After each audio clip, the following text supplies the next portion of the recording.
What's good, y'all? It's that boy, Easy Millions, and I'm your host of That Boy ETV. You already know, man. We are back on Marvel Rivals, and here we are with another character breakdown. And as you can see in the background, we're talking about Cloak and Dagger, baby. So let's get right into this. And again, we're talking about Cloak and Dagger. They are a strategist healer / DPS. They have a base health of 250 with a movement speed of 6 meters a second, man. Now, Cloak and Dagger is a strategist hero that offers a unique playstyle of having to navigate between using two completely different heroes, each with their own abilities. Cloak and Dagger allows one to choose between two ways in which they want to play the game. Do you want to support your team, heal them, and help them in the battle? You choose Dagger. Do you need more damage on your team and want to help out by killing enemies? You choose Cloak. You'll constantly find yourself switching between Cloak and Dagger while you're playing, and although you do not have a unique movement ability, similar to other heroes, you have Cloak's Dark Teleportation, which can be used to enshroud yourself in allies, making them untargetable and giving them movement speed, making it a good escape or even engagement tool, man. Now, the first thing I'm going to say is, hands down, I believe that Cloak and Dagger is probably the best healer in the game because of her multiple ways. That's just my personal opinion. I know someone might have a different one, but me personally, I think Cloak and Dagger is a great healer. I also believe that for the most part, when you pick this hero, due to the fact that she is a strategist, you will spend most of your time in Dagger form. Just due to the fact that that'll allow you to heal your team more consistently, because most of the time, most teams aren't picking Cloak and Dagger to have another DPS on the roster. So again, most of the time you will be in Dagger form, in my opinion, but Cloak will be used consistently, and we're going to get into that. But the first thing we're going to talk about is going to be their normal attacks. So for Dagger, hers is going to be called Light Force Dagger. And with this, it's a single cast projectile that generates a spell area upon impact. The projectile features an attraction effect, pulling in the closest target to the crosshair and creating a spell field upon impact. This spell field provides healing effects. The damage is 15 damage per round. The healing per hit is 10 per hit. The area of affecting healing is 18 per hit. The range is an 8 meter spherical radius. The fire rate is 2.27 hits per second. The ammo count is 12, and there's no critical hit on this, man. And as you can see with this, you are able to both heal and damage your enemies at the same time, which is very good. Now, I do feel like the healing is a little bit more beneficial than the attacking is, but both are viable. Now, I want you to remember, you don't actually have to aim directly onto either the enemy or your teammate in order to hit them. So make sure you're just aiming in the general direction, and you will either hit or heal your teammates. Now, for the enemies like Iron Man that are up in the sky, you can use this here to easily hit him by just throwing him in his general area. But you want to make sure that you're also not just focusing on trying to kill people, and make sure you're healing your teammates at the very same time, man. So just make sure that you're aware that you don't have to have the best aim when it comes to this. Now, for Cloak, his main attack is going to be called Dark Force Cloak, and with this you inflict continuous damage on any enemy. This is a cylindrical spell field. This attack will target the nearest enemy to the crosshair, dealing damage. The damage will be 75 a second. The range will be 20 meters. This is an unlimited ammo count, and it has no critical hit on this. And as you can see, when you're Cloak, when you attack, you will just shoot out a beam that consistently does damage. And just like with Dagger, you do not have to actually be aiming 100% on the person, just in their general direction. So just make sure that when you're using this, you are aware of that. Now, when it comes to anybody running up on you, or if you're trying to deal the most damage possible, you're going to want to use Cloak. His main attack here is very good. You don't really have to aim it, and it'll definitely melt a lot of, especially the lower health pool characters like the 250, 275. Now, it takes about 6 seconds in order for Dagger's beam to officially kill you, and it takes around 19 hits for Dagger's attack to kill you. So 19 hits for Dagger's attack and about 6 seconds of continuous attack from Cloak, man. Now, let's get into these people's abilities, and the first ability here we're going to talk about is going to be called both Shadow's Embrace and Light's Embrace, and this right here is just an instant cast in which you switch between the two characters. So as you can see, you will have a button that will constantly allow you to switch between the two characters as you're playing in the game. Now, this ability here has no cooldown on it, so you can constantly switch, and being able to switch between the two for the right situation separates the good Cloak and Daggers from the bad ones. Now, again, I do feel you will spend most of your time as Dagger this way because you're playing more of a strategist role, so you'll probably spend most of your time in the Dagger role, but you will be swapping the Cloak, especially if enemies try to run up on you, or you're just trying to help your team in a certain situation to quickly deal out some damage, man.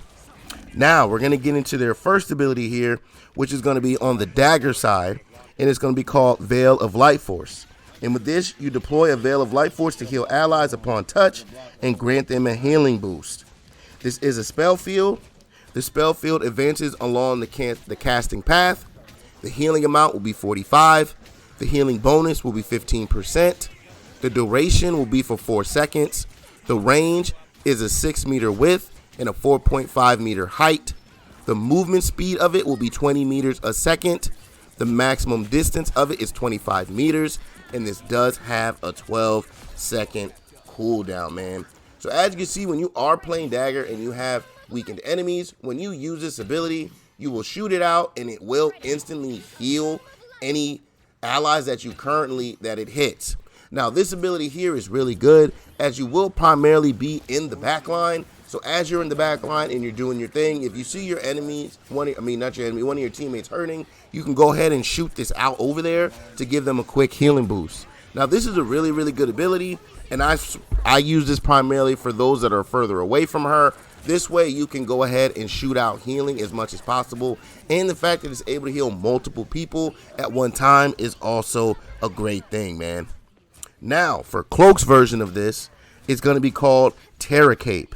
And with this, you deploy a Veil of Dark Force to damage enemies upon touch, applying blind to narrow their sight and vulnerability to amplify damage received, man.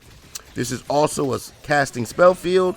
The spell field advances along the casting path. This damage does 55. The blinding duration will be 1.5 seconds.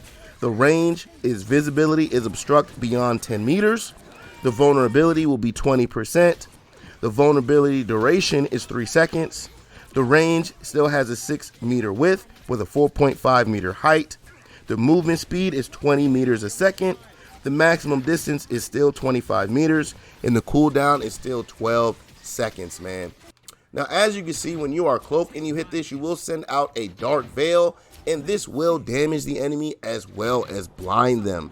So this right here is very good to help your team, as if you are in the back line, you can also swap between Cloak from time to time and just throw out these veils to just blind the enemy from time to time, just to make it easier on your teammates and harder and add pressure to the enemy team.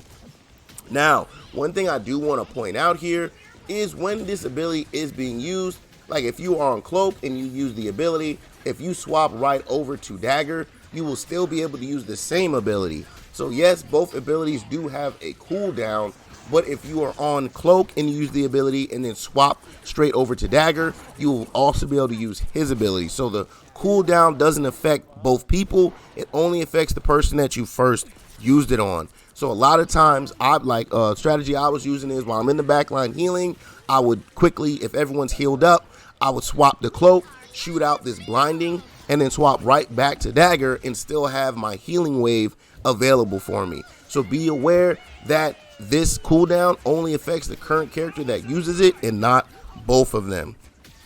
Now we're going on to the next ability here, and for Dagger, it's going to be called Dagger Storm. With this, you launch a volley of daggers, creating healing over time field in the impact area. This is a single cast projectile with delayed impact that also generates a spell field. The healing amount is 55 a second. The duration is 6 seconds. The range is a 5-meter spherical radius, and this has a 12-second cooldown, man.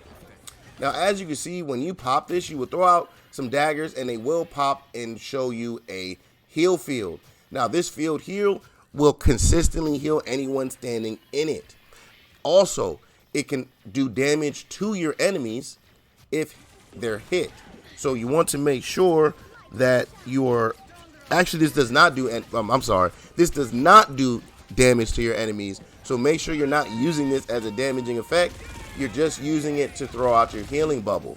Now this healing bubble here is really good because it helps you not only you play a point, but it can also help people like tanks. It can create self heals for yourself, and it's just a great ability to have on the field at all times. You want to make sure when you're using this that you're either using it sometimes for yourself and selfish reasons, because this is the only way you can self heal yourself. So you can throw this down at your feet to self heal yourself. If you have a tank that's playing on the point, you can go ahead and throw the bubble on top of the tank. If you hear any abilities going off like ults or anything of that nature, throw the bubble over your teammates to help go ahead and make them survive that. Like another good use for this bubble is against Punisher's turret. If Punisher has his turret up, just have your tank walk in front of it, throw up the bubble, and let the tank go ahead and shoot at the turret, because the turret will not be able to kill the tank. Now, we're going to talk about Cloak's version of this, which would be called Dark Teleportation. With this, you enshroud nearby allies in the Dark Force dimension, plunging them into the phase state, making them untargetable and invisible to enemies, and granting them a movement boost. This is a persistent spell field. This allows enemies within the area to gain invisibility and movement boosts. The duration is for 2 seconds. The range is a 10-meter spherical radius, and the cooldown is 12 seconds, man. Now, as you can see, when you pop this ability, you will go ahead and create a field that will cause your teammates to be invulnerable, as well as have a movement boost. Now, this ability here is good just also for not only for the movement boost and invisibility of your allies, because this is also kind of hard to hit sometimes, as your allies will be moving around a lot.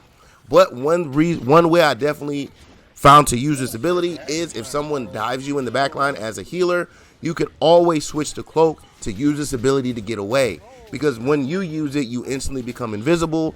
Now for your teammates, it's a little different, but you can use this as an escape tool to get away from people.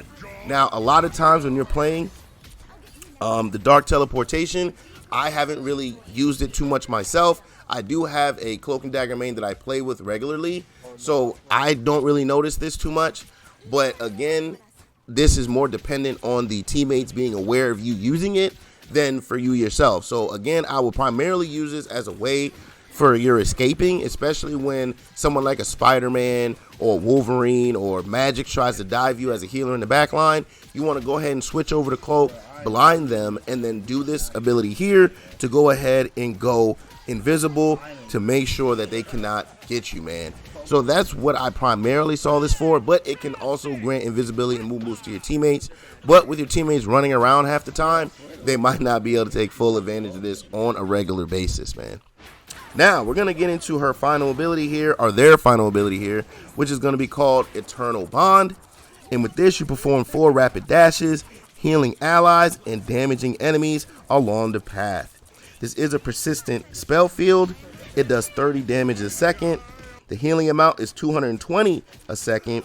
The range is a cylindrical spell field with a 4-meter radius and a 15-meter in length. The duration of each dash lasts for 10 seconds. And the energy cost is 3,400, man. So as you can see, when you use this ability here, you will do 4 dashes, and you will automatically do 4. You can't do less than 4. You can't do more than 4. Now, as you do this, you're going to want to make sure that you're aiming with the cursor to go ahead and pick which direction in which you want to go, because you will have a little delay after each dash to aim before she flings forward. So make sure that you are paying attention to where you are, and you want to make sure you're paying attention to the terrain. Now, this ult here is extremely good. It's very good for aerial denial. It's very good for laying down damage on teammates, especially on game modes like Domination. With things like Domination and even with the point, this ability here will not only keep your team alive, but deny the enemy team access to either the point or the convoy. Now, the only downside that I really found out with this ult is going to be the terrain itself. As you're dashing around, you might get caught up on some stupid ledge or some stupid corner as you're dashing, and it's kind of hard to get out of those corners once you start your dash, as you only have a few seconds after the first dash. They do a little animation before the next dash, so if you're not able to like fully turn yourself out of these corners or get away from where you are, the terrain can really kill this. But for the most part, you won't have this issue. Now, this here can be used either when people's health is low to get them healthy real fast, or it can be used again to just help push forward. My player that I play with, he uses this a lot to help clear the path forward for us to move up. This ult here, if you're using it in conjunction with your team, this can be a great way to push into an area. Have the Cloak and Dagger go up first, use her dashes to create a healing point, and then have the team push up right behind her, man. And you will see a lot of times you will be able to definitely win those engagements. So make sure you're taking full advantage of her ult, man. Now, the last thing we're going to have to talk about is going to be team-ups, and Cloak and Dagger does have one. Theirs is going to be called From Shadow to Light. And with this, Cloak and Dagger can inject light and dark energy into Moon Knight to create a light and dark realm where Moon Knight can become invisible. And this team-up grants Cloak and Dagger a 15% healing boost, man. And as you can see here, basically when you have Moon Knight on your team, you allow him to create a area of light and dark force energy, which allows him to go invisible. If you have a good Moon Knight, this ability here will only make him even more deadly. Now, also, if you have one of those bad Moon Knights, which I'm pretty sure we've all seen those, this ability here will be used pretty stupid, as he will just try to run into the middle of the fight and then try to pop this right in the middle of the fight and then ask why he's still getting shot. And it's probably because, yes, they cannot see you, but you can still be shot. So even though you are invisible, you are not invulnerable. So make sure that you are not just right in the middle popping this up and trying to take full advantage of this. But in the right situation, a Moon Knight can really take full advantage of this ability. Now, all in all, Cloak and Dagger, once again, I'm going to say, in my personal opinion, that Cloak and Dagger is the best healer in the game due to the fact that she has multiple ways to heal you. Her normal attack is a homing heal, and in regards to other attacks in the game, other healers in the game that you have to shoot someone to heal them, they don't have a homing effect on their attacks, so it makes it harder to heal. Then she has the light wave that she shoots out, which gives you good healing. She has the healing bubble, and she also has that amazing ult that puts out a lot of heals. But at the same time, Cloak can be very useful as well, as he does put out good damage. He can prevent you from getting dove, and he can shred all those annoying Spider-Mans and magics that try to come and get you, man. But just make sure that you are picking this character, that you are spending primarily most of your time as Dagger. This way you're not picking a strategist, making the team thinking you're a healer, and you're out here trying to play DPS as Cloak. But Cloak does have his place in the game, as Cloak and Dagger are one of the few healers in the game who I feel can protect themselves from people diving them. So if you want to go ahead and pick up a strategist and you don't know which one, Cloak and Dagger is the one I'm going to go ahead and recommend for you, man. But this has been another one of them character breakdowns, and I hope y'all enjoyed that, man. But as always, please like, comment, subscribe, follow, share, become a supporter, and catch me streaming on Facebook Gaming and Twitch at that boy ETV. Now, catch you on the next one. I'm out. Peace.